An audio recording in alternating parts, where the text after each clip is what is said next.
So welcome to this press conference following today's Environment Council. And I have a full panel for you today. Minister for Environment Heunicke, we have Minister for Climate Aagaard, as well as Commissioner for Environment Roswall and Commissioner for Climate Hoekstra. And we will start with the environment part of the Environment Council. So first I'll give the word to Heunicke and then to Roswall, and then we'll go to the climate part afterwards. Yeah, thank you very much. And first, it's been a very long day, but also a very good day, and it's been a privilege to lead these negotiations. And I'd like to thank my European colleagues for this. No doubt that we are living in times where the world is facing serious challenges. And what we are focusing on is that environmental policy is a part of the solution. That's why we need robust, we need resilient societies. It is more urgent now than it has been for years. And clean and stable water resources is a fundamental part of a secure and robust society. That's why we today have taken important steps for a more secure, more sustainable future for Europe's water and ocean resources. First on water resilience, we have now Council conclusions on the water resilience strategy, and they highlight the need for coordinated action and the need to place water resilience high on the political agenda. And it focuses on important elements such as prioritizing water efficiency and wastewater reuse, a stop for pollution at the source, including PFAS, through a joint EU action, and promote competitiveness, innovation, and the polluter pays principle.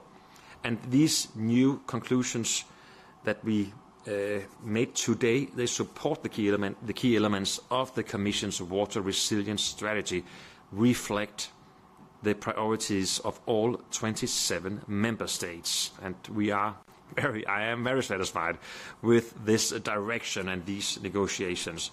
Secondly, on the Ocean Pact, the health of our oceans is declining. That goes for all oceans all over Europe due to the increasing impacts of climate change, pollution, and overexploitation of marine resources. And these challenges are worsened by growing geopolitical tensions. And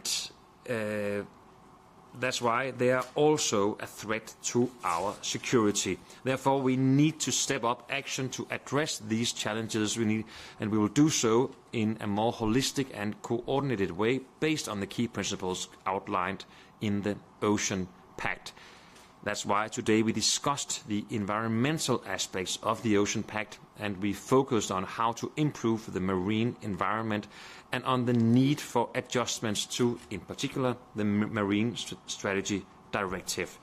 So, very long day, very, very good debates, and also a clear path ahead of us in order to make Europe more resilient, more secure, and to prevent to destroy our water resources. Thank you. Thank you very much, ladies and gentlemen. I also thank the Danish presidency for an intense council today. A long day, yes, but with good and constructive discussions on many topics, as Magnus spoke about. I will concentrate this on my intervention now, that you know that the Commission has proposed targeted measures today to simplify the regulation on the EU deforestation regulation. I had the occasion also today to present the proposals to the ministers and also listen to their initial reactions. With the proposal, I believe that we can fully reach our objectives on fighting global deforestation, delivering our simplification, and solve the IT capacity issue. First, with these changes, we will reduce the data load to the EUDR IT database that has to handle and make sure that the system will work. Second, we will be able to lower the administrative burden for farmers, foresters and other companies without compromising on our global wish to fight deforestation. The measures for simplification we propose are targeted. We will limit the obligation to produce due diligence statements to the first operator who places a product on the market, and this will relieve thousands of companies downstream from administrative burden. At the same time, traceability will be ensured.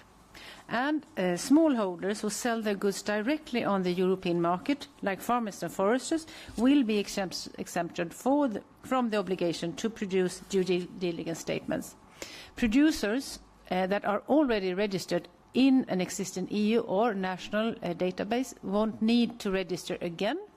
Producers not yet registered will only have to do it once in the EUDR IT system, and this is necessary to avoid circumventions. Finally, we are proposing a gradual phase-in. The law will enter into force for large and medium companies by the end of this year, but there will be no financial penalties for the first 6 months in case of non-compliance.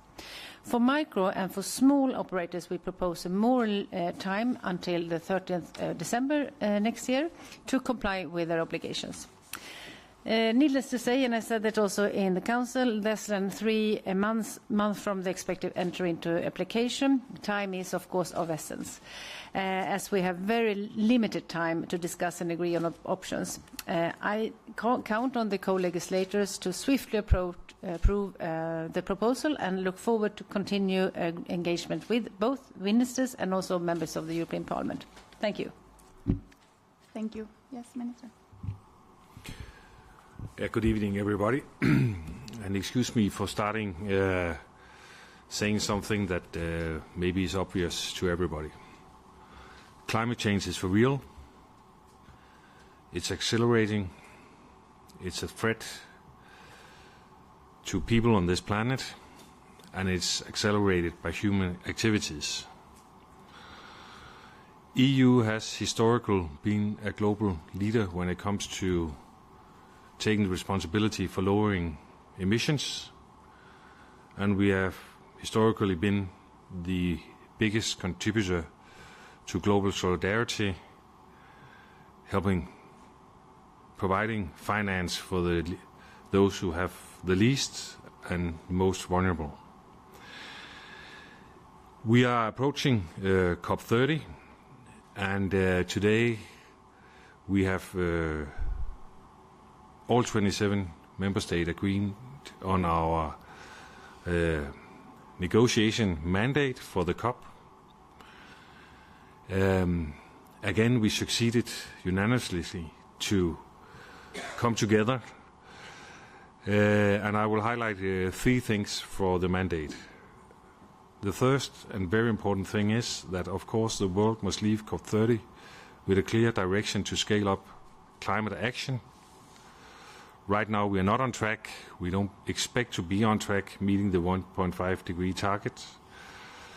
And the European Union expects that there is a willingness also from the Brazilian presidency to help us design a clear path that the world can pursue after the COP, helping us all to get emissions down. Of course, then we also have to speed up the quality of adaptation, because even though that we do what we can to get emissions down globally, the climate is changing and people in this world is affected. So this is, of course, for all of us in different way an important issue, but of course most urgent for many developing countries, and among those there is a broad group that is close allies to EU. And then finance, of course, also has to flow accordingly to what we, within the frame of what we decided last year at COP29, and we will have to find a way forward to increase finance flow and especially private finance. Personally, it makes me very, very proud that EU can come together on such a strong position, and I'm looking very much forward, together with Wopke and my European colleagues, to lead the negotiations on behalf of the union. I think we stand in a strong position, ready to take our responsibility. But it's also a position where we have all the rights in the world to ask others to do their part as well. So I think I will stop here and hand it over to you, Wopke, just by ending saying thank you also for your support in designing a mandate that can accommodate all the 27 member states. Getting easy 27 people. You should try that at home. Not easy. In politics, it also takes some skillful preparation, and it went very, very fine and smoothly today. So thank you also for your help and support, Wopke.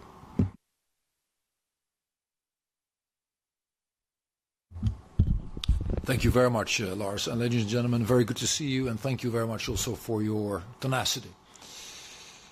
Lars, thank you for doing an amazing job with your team, both on the topic that regards us domestically as well as internationally, and there was both were very visible on the agenda today.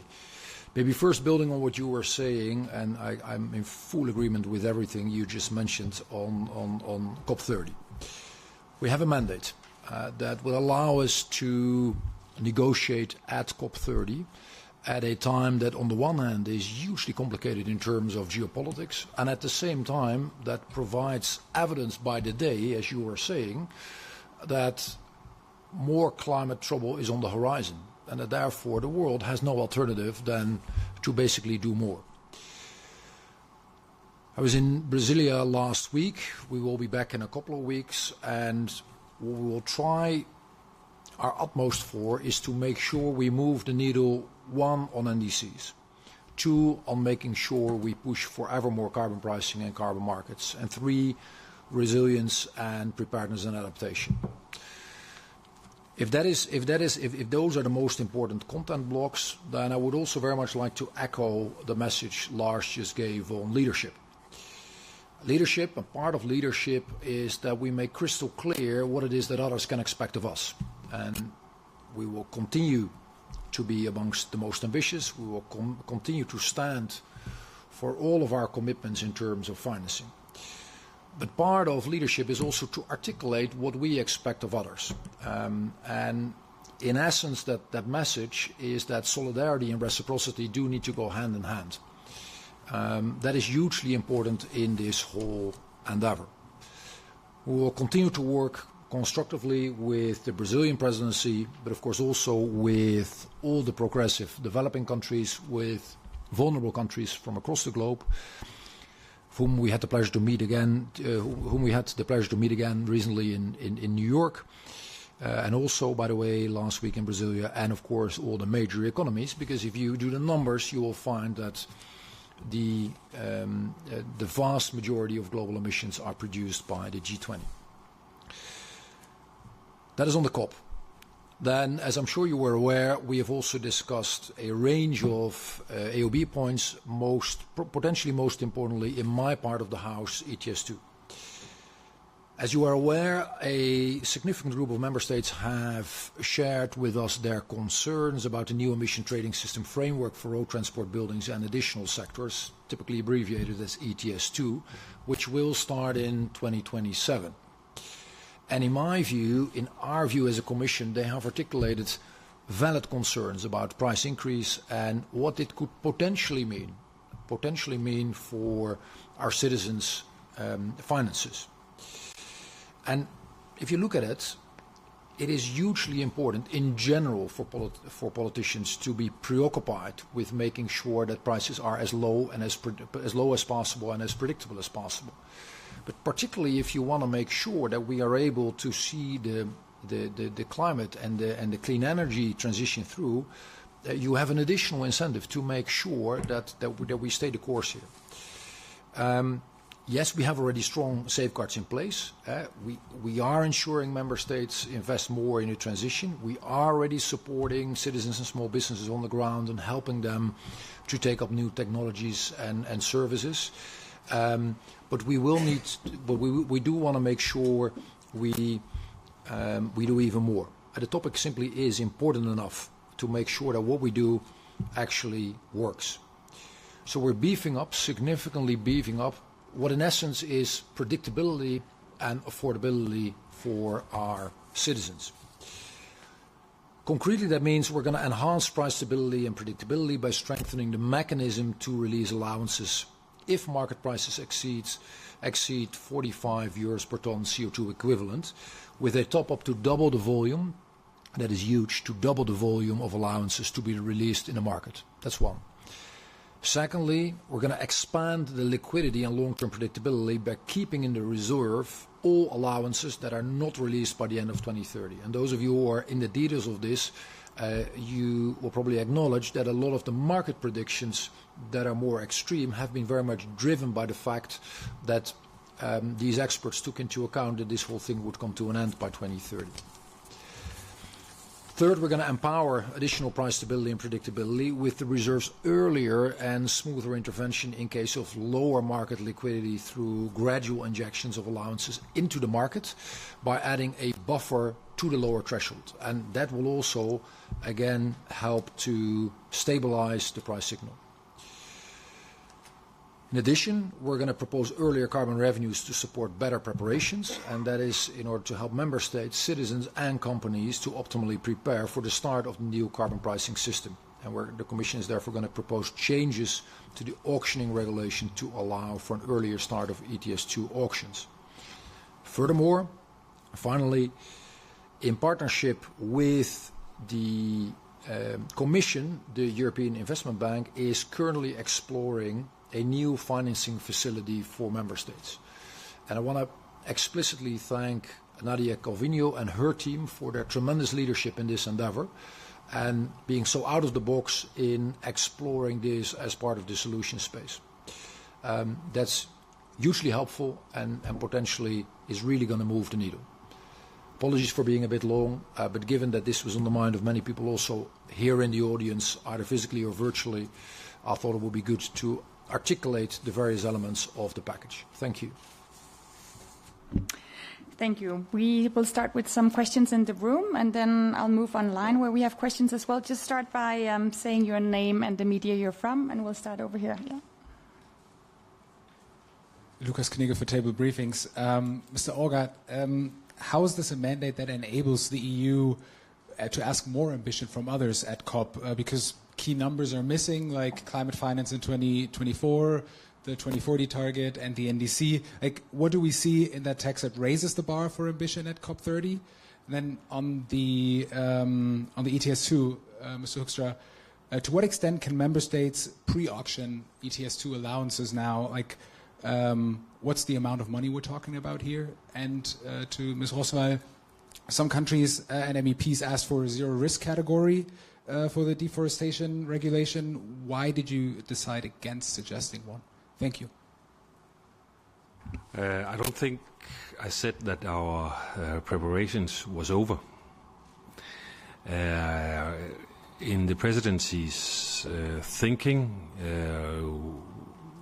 we will, after UCO has had the meeting on Thursday, we expect, but we will see the outcome, that we will meet on the 4th of November and decide on the European climate law and the NDC. And in the presidency's mind, these three pillars, the mandate that we decided today, an NDC, ambitious, and a climate law, will give, I would almost say, an unprecedented clear position for EU meeting the rest of the world. And I will not talk the ambition down, but we have decided on a statement of intent on the 18th of November. And the figures that are in that, I can only encourage others to meet that level of ambition. The world will become a more safe place. So I'm very satisfied with what was on the table today, that we as smoothly could get to a position that could accommodate everybody. And then, of course, we will have to build the two remaining pillars in our mind to give us an extremely responsible but also strong position for delivering on the promises that EU has given. But also, as Wopke said, based on that, we are 6% of global emissions. I mean, if EU could solve the climate crisis alone, that'll be the day. But that's not the reality. So this takes a real global effort. So we are not. I mean, we have booked the plane tickets, but we are not in the plane yet, and we have a little bit more work to do before we will head off for Belém.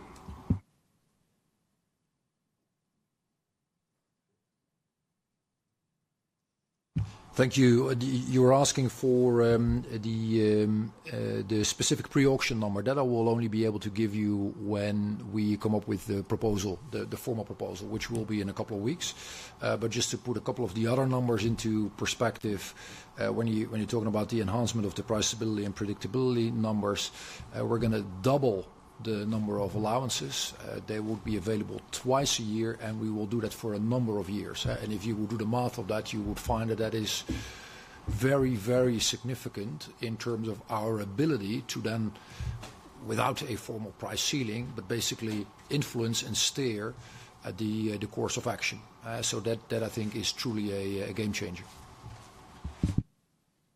Thank you for the question. And yes, there have been a lot of discussions on the zero risk classification. It was raised last year, but it was in the trilogue, but was rejected at that time. And of course, after that, we have discussed it and looked into it very, very thoroughly. I would say I see a lot of risk with zero classification. Both it will start a new and a lengthy process, both internally but also on an international arena. So that is one argument that we don't see the reason to do that. There is also other issues with the zero risk classification. With that said, I mean, my main interest here was to find a solution that keeping the objective while also doing the simplification, that it's not only members of parliaments or member states, it's also farmers and foresters that I met who was asking for this. So I think with our proposal today, we managed to do both the simplification with taking small and micro operators out of scope, so to say. They only need to do this simplified declaration while keeping the objective, committed to the objective. So I think we have a solution. That's exactly my point.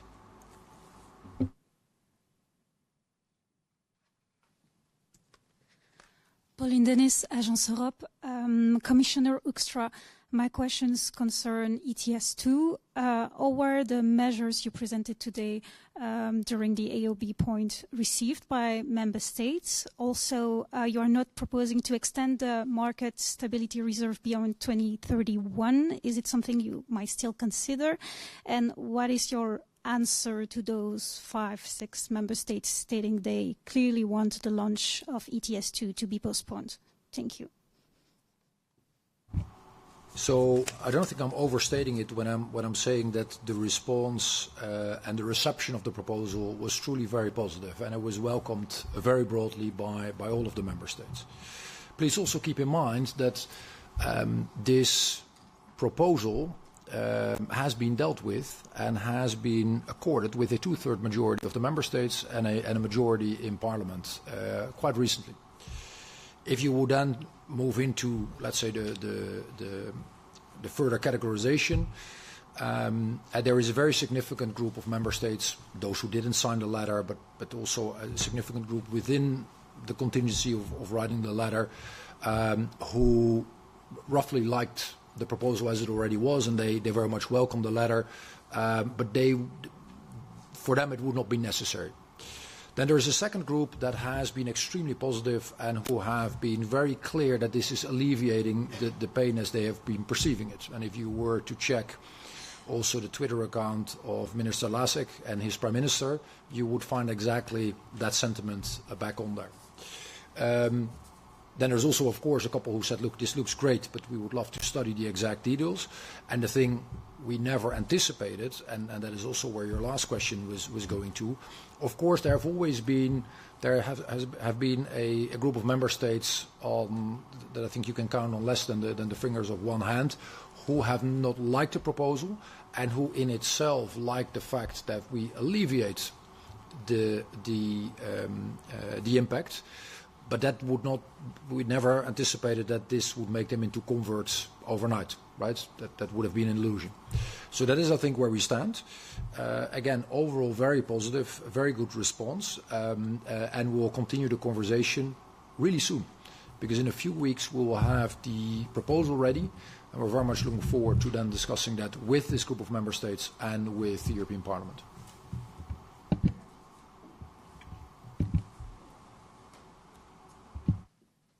Hello, Rebecca Golandi from Carbon Pulse. I was wondering for COP30, I know Cyprus and Greece, they abstained in the vote at the IMO, so I was wondering, does this set a kind of worrying precedent? How can you ensure that the EU comes to COP30 united, especially because the US and Saudi Arabia were so aggressive in their negotiations at the IMO? So it's really important that the EU is strong and also builds allies. And also I wanted to ask another question, so both for Mr. Aagaard and Commissioner Hoekstra, about the... I've forgotten my question. Okay, there was another... Oh, yeah, the CBAM agenda fight. So how will you avoid a CBAM fight at the COP30? And then one last on ETS2. When would you envision the early auctions in 2026, like mid-2026? Or yeah, thank you. Should I start out with the IMO issue? Just to go to correct you gently, Cyprus and Greece voted for the COP mandate, so all 27 countries voted for that. It is correct that we, during the day, had a small discussion on IMO. And the thing here is, IMO is not negotiated at COP. So it was a sort of, you can say, a side discussion to the COP mandate, and it is not up for climate ministers to decide on if there is needed a new European mandate on IMO. Of course, it has then to be negotiated, but it will not be dealt with among climate ministers. There are other ministers who have that responsibility. So for me, this was a minor issue because it is not directly related to the negotiations that will be at the COP, and I mean, when it then comes to the IMO results, I think it's fairly public known that there are different views among some member states on the unfortunate result that there were here over the weekend. And I just hope that the people that are in charge of dealing with that, they can produce a result as soon as possible, because meeting net zero, I mean, all sectors has to deliver, and that also goes for the global maritime sector. So that work will continue, but it is not directly linked to the negotiation that will take place at COP. So maybe a quick response on all 3 points. First, many also again in the plenary, either with regards to the COP or with regards to IMO, but also bilaterally to me, have once again expressed the huge importance for the union of unity. That's already in the name, unity. We are a union of diversity, but the power of the union lies in at home making sure you build on each other's thinking and you build an outcome that is fit for purpose and supported by everyone, and then negotiate internationally as one. And that is also my experience at the COP. It is that fact that actually is bringing our full value to the table. But I've seen it in other files in previous walks of life as finance minister and foreign minister as well. So unity continues to be of the essence. Secondly, on CBAM, we're having this conversation with whoever wants to raise it. But we're also articulating very clearly to everyone what CBAM is and what it is not. CBAM is a tool to make sure we prevent carbon leakage. And as I'm stressing to many of our friends also in the Global South, the best CBAM is one that doesn't make any money. And why is that? Well, simply because it would mean that others would have done the exact same thing in terms of decarbonizing. And there are very, very few things fairer than asking from others to meet the same standards as we're setting for ourselves, right? So that is something we articulate empathetically, but also clearly in the context of the COP. In terms of ETS2 and pre-allowances, it would depend a bit on how the trajectory, of course, is going to go, how long we're going to take for the negotiations. But midpoint of next year would be both, I think, ambitious and decent. Okay, I think we'll go online for one more question. Stefano from Euractiv, go ahead. Thanks a lot. Yes, Stefano Porcello for Euractiv. I have two questions. The first for Commissioner Hoekstra. Commissioner, can you promise that if the European Parliament and the Council of the EU will move to change the ETS2 rules beyond the tweaks that you have proposed today on the market stability reserve, etc., so beyond what you're proposing, then the Commission is ready to withdraw the proposal? And then for Minister Aagaard, you said that also shipping has to reduce emissions worldwide. That's great, but today just one country managed to block the entire COP30 conclusions and then obtained exactly what it was asking for. So what is the message that this sends on greening shipping worldwide? Thanks.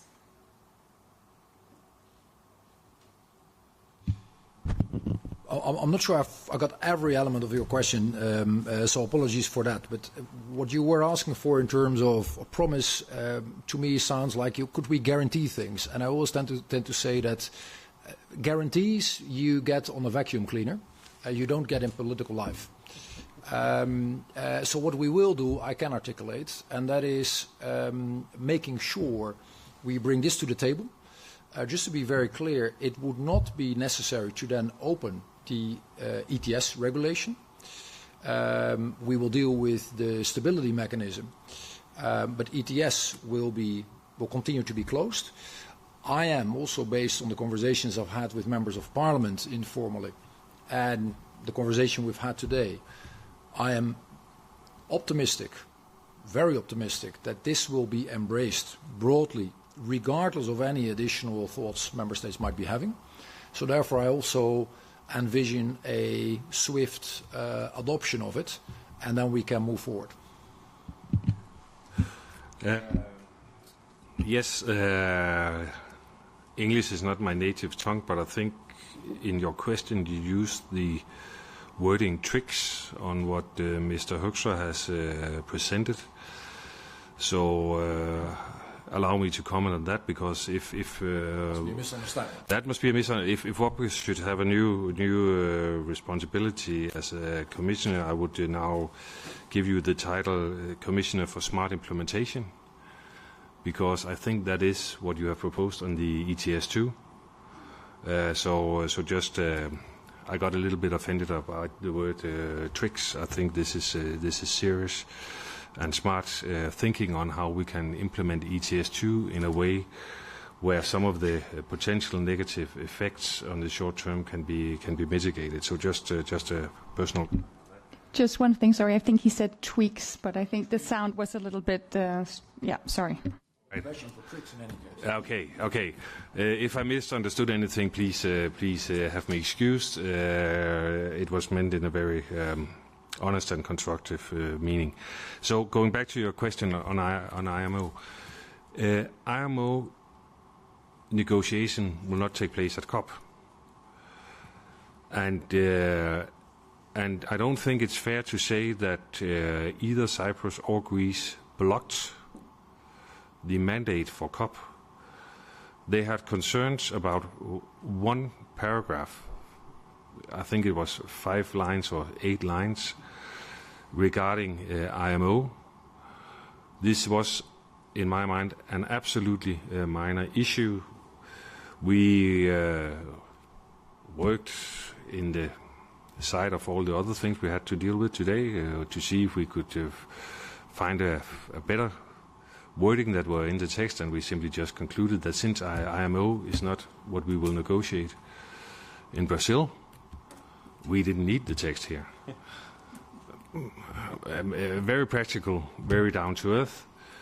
What message does it send? It sends a clear message that EU goes into the COP and the discussion on IMO will not block that we will go there with a common position. So I think it's a quite strong signal. And then the discussion on the regulation of maritime sector, well, it's obvious for everybody that it will continue, but it will happen in another forum. Thank you so much. I think that wraps it up for today. And as always, and a lot of you know that, I will end the press conference by giving you a little insight into our Danish mentality. Having been a journalist myself for many years, I want you to ask good questions. And we love to use these words of wisdom in Denmark. And I think there's one that we use a lot that is actually pretty fitting for today, that I think a lot of us felt like today. It's called in Danish, at sluge en kamel, to swallow a camel. But okay, the most important thing is that we got the COP conclusions, so let's go and end on a high note instead. So I'll go with this word of wisdom instead. In Danish you can say, man beskytter den jord, man vil høste fra. So that means we need to protect the earth we wish to harvest from. Thank you so much.